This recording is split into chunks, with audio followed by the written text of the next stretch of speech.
దేవుని పరిశుద్ధ నామమునకు మహిమ కలుగును గాక. మన ప్రభును మన రక్షకుడగు యేసుక్రీస్తు నామంలో అందరికీ శుభాభివందనాలు. హెవెన్లీ లైట్ మినిస్ట్రీస్ తరపున తెలియజేస్తున్నామండి. ఉదయకాలము పాట పాడుకుంటూ దేవుని గణపరుద్దాం. హల్లెలూయా. యేసుని కొరకై ఇలా జీవించెద వాసురముగనే నన్ను దినము దోషములన్నీయు వాపెను మోక్ష నివాసమున ప్రభు చేర్చునుగా.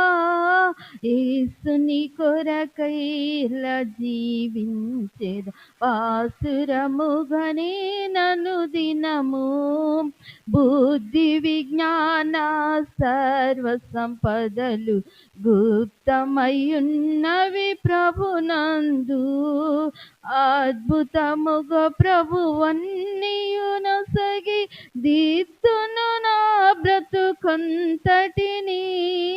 యేసుని కొరకై ఇలా జీవించేద పాసురముగానే నను దినము. హల్లెలూయా. ఉదయకాల సమయంలో మన కొరకు సిద్ధపరచబడిన వాగ్దాన వాక్యం మనము విందామండి.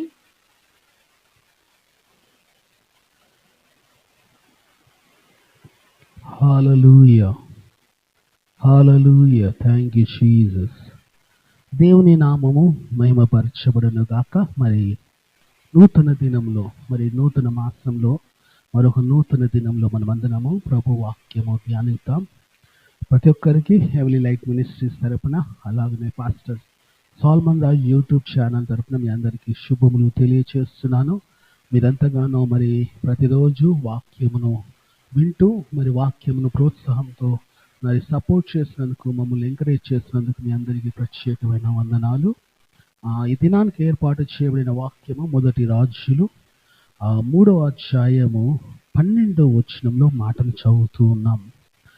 నీవు ఈలాగున అడిగినందున నీ మనవి ఆలకించుచున్నాను, బుద్ధి వివేకములు గల హృదయం నీకు ఇచ్చుచున్నాను. పూర్వీకులలో నీ వంటి వాడు ఒకడునూ లేడు, ఇక మీదట నీ వంటి వాడు ఒకడును ఉండడు. హల్లెలూయా. దేవుడు ఒక గొప్ప వాగ్దానముతోనూ లేకపోతే ఒక గొప్ప ధన్యతతో మనతో మాట్లాడుతూ ఉన్నాడు ఈ ఉదయకాలం. చూడండి, ఈ మాటలు నేను చదివినప్పుడే ఎవరి గురించి ఏమంటారు రాయబడినవి, ఎవరి గురించి చెప్పబడుతున్నవని నేను ముందుగానే అర్థం చేసుకుని ఉండొచ్చు.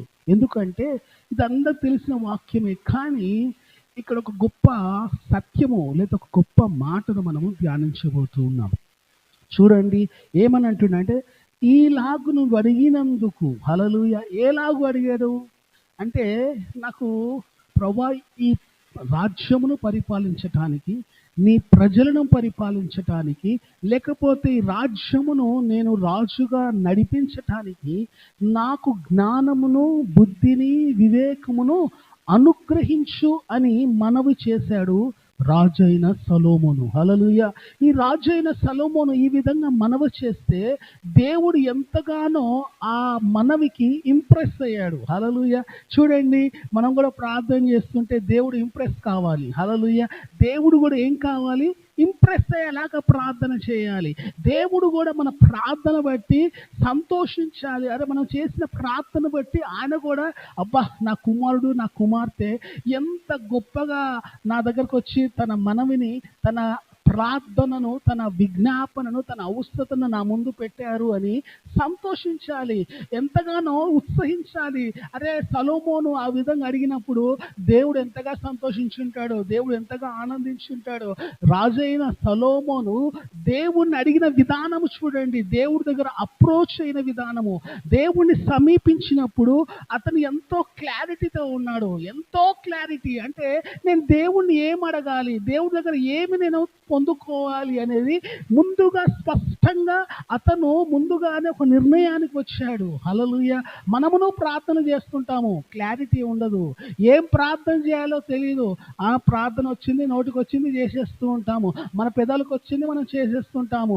ముందుగానే మనం ఏం ప్రార్థన చేయాలి, దేని గురించి అడగాలి, ఎలాగ అడగాలి అనేది కూడా మనకి ఏముండదు, జ్ఞానం ఉండదు. కానీ సొలొమోను దేని గురించి అడగాలి, ఏమి అడగాలి అనేది ముందుగానే నిర్ణయించుకొని స్పష్టముగా అడుగుతున్నాడు.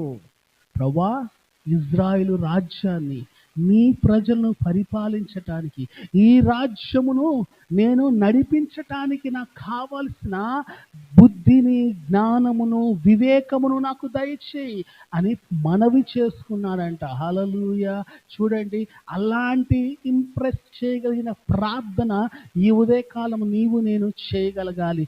దేవుడు ఇక్కడ ఒక మంచి మాట అంటున్నాడు. చూడండి ఏమంటున్నాడంటే, నీకు బుద్ధి వివేకం గల హృదయం నీకు ఇచ్చుచున్నాను. ఏమిస్తున్నానంట? బుద్ధి వివేకం గలని హృదయం నీకు ఇచ్చుచున్నాను. కానీ ఒక మంచి మాట రాయబడుతుందండి, మనం చూద్దాం. 1 రాజులు 4:29. దేవుడు జ్ఞానమును బుద్ధిని వర్ణింప శక్యము కాని వివేచన గల మనస్సును సొలొమోనుకు దయచేసెను. ఆమేన్, హల్లెలూయా. దేవుడు ఉట్టి బుద్ధి వివేకములు ఇయ్యలేదు, జ్ఞానం ఇచ్చాడు, వర్ణింప శక్యము కాని వివేచన గల మనస్సును కూడా ఇచ్చాడంట. మనం ఇప్పుడు చదివినప్పుడు ఏముంది ఇక్కడ? ఈ 1 అధ్యాయం 3వ వచనం, 1 రాజులు 3వ అధ్యాయం 12వ వచనంలో బుద్ధి వివేకములని హృదయంకి ఇచ్చుచున్నానంది. కానీ అదే 4వ అధ్యాయం 29వ వచనంలో దేవుడంట జ్ఞానమును బుద్ధిని వర్ణింపే శక్యము కానీ వివేచన గల మనస్సును సొలొమోనుకు దయచేసాడంట. ఆమేన్, హల్లెలూయా. చూడండి, ప్రార్థన ఎంత బలమైనదో, ఎంత అమూల్యమైన ప్రార్థన చేశాడో. అలాంటి ప్రార్థన క్రైస్తవులందరము చేయాలండి, విశ్వాసులందరం చేయాలి. ఈ లోకంలో మనం క్రైస్తవులుగా జీవించాలి అంటే మనకు బుద్ధి ఉండాలి, జ్ఞానం ఉండాలి, వివేకం ఉండాలి, వివేచన కూడా ఉండాలి. హల్లెలూయా. అంటే ఉట్టి బుద్ధి ఉంటే సరిపోదు, ఉట్టి జ్ఞానం ఉంటే సరిపోదు, వివేకము కూడా ఉండాలి. వివేకముతో పాటు వివేచనాత్మ కూడా ఉండాలి, వివేచన మనస్సు కూడా ఉండాలి. ఈ ఉదయకాలం దేవుడు అంటున్నాడు, అలాంటి మనస్సును, అలాంటి ఆత్మను నేను మీకు దయచేస్తానంటున్నాడు. నీవు ప్రార్థన చేయి. చాలామంది ప్రార్థన చేస్తున్నప్పుడు, ప్రభువా నాకు బుద్ధిని, జ్ఞానముని ఇవ్వు అంటారు, కానీ అండర్స్టాండింగ్ గురించి అడగరు. వివేకము మనకి ఏం చేస్తుందంటే అండర్స్టాండింగ్ చేయగలుగుతుంది. హల్లెలూయా. అండర్స్టాండింగ్ మైండ్ దేవుడు ఇస్తానంటున్నాడు. ఏదన్నా మనము వైజ్ లేకపోతే విజ్డము, నాలెడ్జ్ అనేవి మనకు దేవుడు ఇస్తానంటున్నాడు. వాటితో పాటు అండర్స్టాండింగ్ మైండ్. ఏదన్నా మనం ప్రార్థన చేసేటప్పుడైనా, దేవుడి దగ్గరకు వచ్చేటప్పుడైనా, దేవుని అర్థం చేసుకోవటానికైనా మనకు అండర్స్టాండింగ్ మైండ్ ఉండాలి. హల్లెలూయా. అండర్స్టాండింగ్ మైండ్ లేకపోతే దేవుని కార్యాలు, దేవుని అద్భుతాలు, దేవుని మహిమను మనం అర్థం చేసుకోలేం. అండర్స్టాండింగ్ మైండ్ ఉండాలి. హల్లెలూయా. ఏమన్నాడు? వివేచన గల మనస్సును ఇచ్చాడంట. హల్లెలూయా. చూడండి ఇక్కడ, చూడండి ఏమంటున్నాడంటే, ఇంగ్లీష్లో బియాండ్ మెజర్ అంట. హల్లెలూయా. చెప్పండి, బియాండ్ మెజర్. అతనికి అసలు మనము ఊహించలేనంత, కొలవలేనంతమైన జ్ఞానం ఇచ్చాడంట, వివేచన ఆత్మనిచ్చాడంట. ఈ ఉదయకాలము దేవుడు నీకును నాకును అనుగ్రహించాలని ఆశపడుతూ ఉన్నాడు. నీవు కూడా ఈ విధంగా మనవి చేస్తే, నీవు కూడా ఈ విధంగా దేవుని సన్నిధికి వచ్చి ప్రార్థన చేస్తే దేవుడు నీకును దయచేస్తాడు. హల్లెలూయా.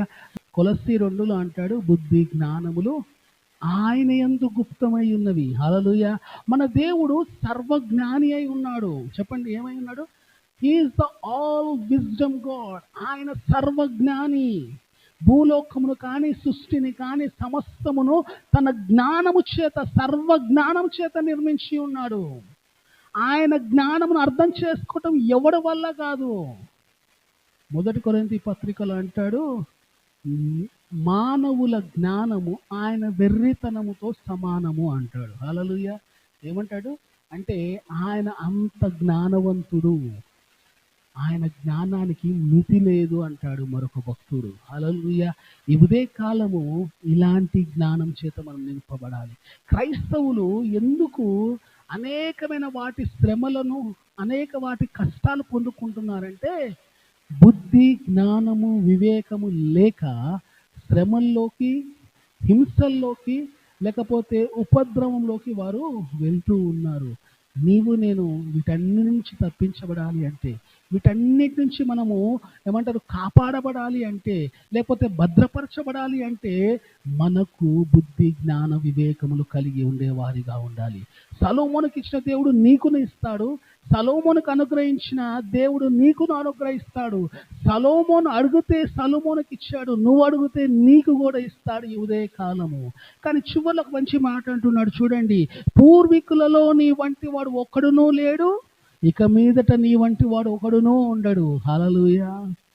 అబ్బా, ఈ మాట నాకైతే ఆశ్చర్యం కలుగుతుందండి. So that none like you has been before you and after you. నీ ముందు కానీ నీ తర్వాత కానీ నీ వంటి వాడు ఒకడు ఉండడు.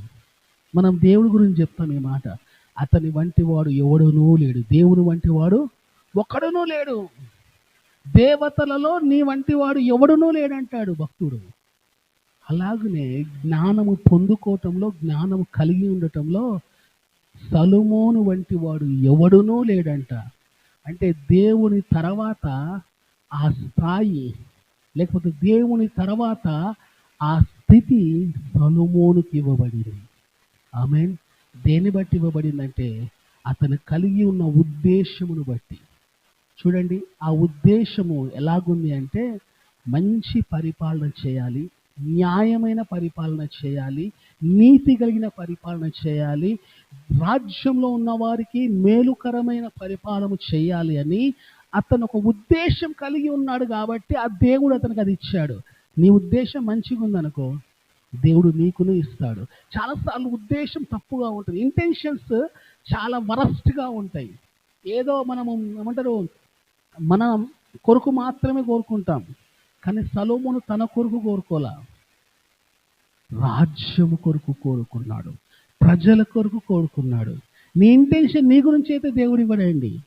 నీ ఇంటెన్షన్ ప్రజల మేలు కొరకు, ప్రజలకు ఉపయోగకరంగా ఉందనుకో, దేవుడు తప్పకుండా ఇస్తాడు. హల్లెలూయా. కాబట్టి ఈరోజు నీ ఉద్దేశాన్ని మార్చుకో. నీ కొరకు అడగకు, లోకము మేలు కొరకు అడుగు, ప్రజలకు ఉపయోగకరంగా అడుగు. దేవుడు తప్పకుండా దేవుడు దయచేస్తాడు. దేవుడి మాటలు మన వీటిలో దీవించి ఆశీర్వదించును గాక. ప్రార్థన చేసుకుందాం. పరిశుద్ధుడా, పరిశుద్ధుడా, పరిశుద్ధుడా, పరిశుద్ధుడా, మా ప్రియ పరలోకపు తండ్రి, మరొకసారి మీ ప్రియ కుమారుడును మా ప్రభువును మా రక్షకుడైన యేసుక్రీస్తు పరిశుద్ధ నామముని సన్నిధి చేర్చి ఉన్నాం. ఈ ఉదయ కాలమును మాట్లాడిన శ్రేష్టమైన వాక్యమును బట్టి వందనాలు. సొలొమోనును చూపిస్తున్నావు. సొలొమోను ప్రార్థనకు, మనవికి నువ్వు ఎంతగానో ఇంప్రెస్ అయ్యని అంటున్నావు. అలాగ మేమును ప్రార్థన చేయడం మాకు నేర్పించండి. అతని ఉద్దేశం నీకు నచ్చింది, అతను కలిగి ఉన్న ఆలోచన నీకు నచ్చింది ప్రభా.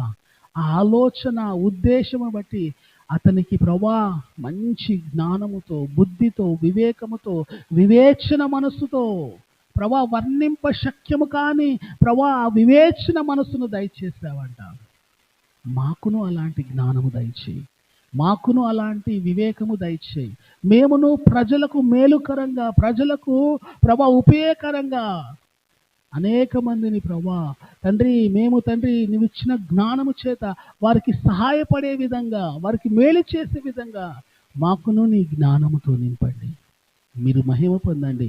ఎవరైనా ప్రభా జ్ఞానంగా కొదుగా అంటే నా యొద్దకు రండి, నేను జ్ఞానమును ధారాళంగా ఇస్తానన్నారు. అవును ప్రభా, నువ్వు సర్వజ్ఞానివై ఉన్నావు, నువ్వు సర్వజ్ఞానివి ప్రభా. ఆ జ్ఞానము మాకు ఇస్తానని నువ్వు వాగ్దానం చేస్తున్నావు. బుద్ధి జ్ఞాన సర్వ సంపదలు నీ యందు గుప్తమైందని మాట్లాడుతున్నావు.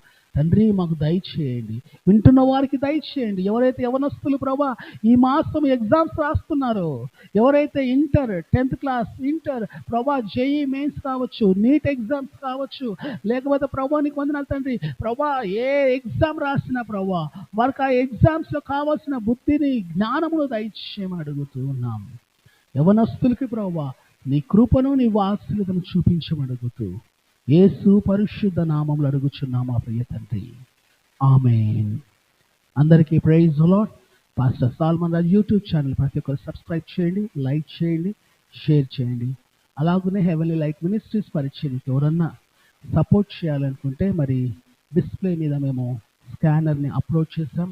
ఆ స్కాన్ చేసి మరి డొనేషన్స్, స్పాన్సర్ ఆఫరింగ్స్ చేయాల్సిందిగా నేను ప్రేమపూర్వకంగా తెలియజేస్తూ ఈ మాటలు ముగిస్తున్నాను. దేవుడు మనల్ని దీవించును గాక.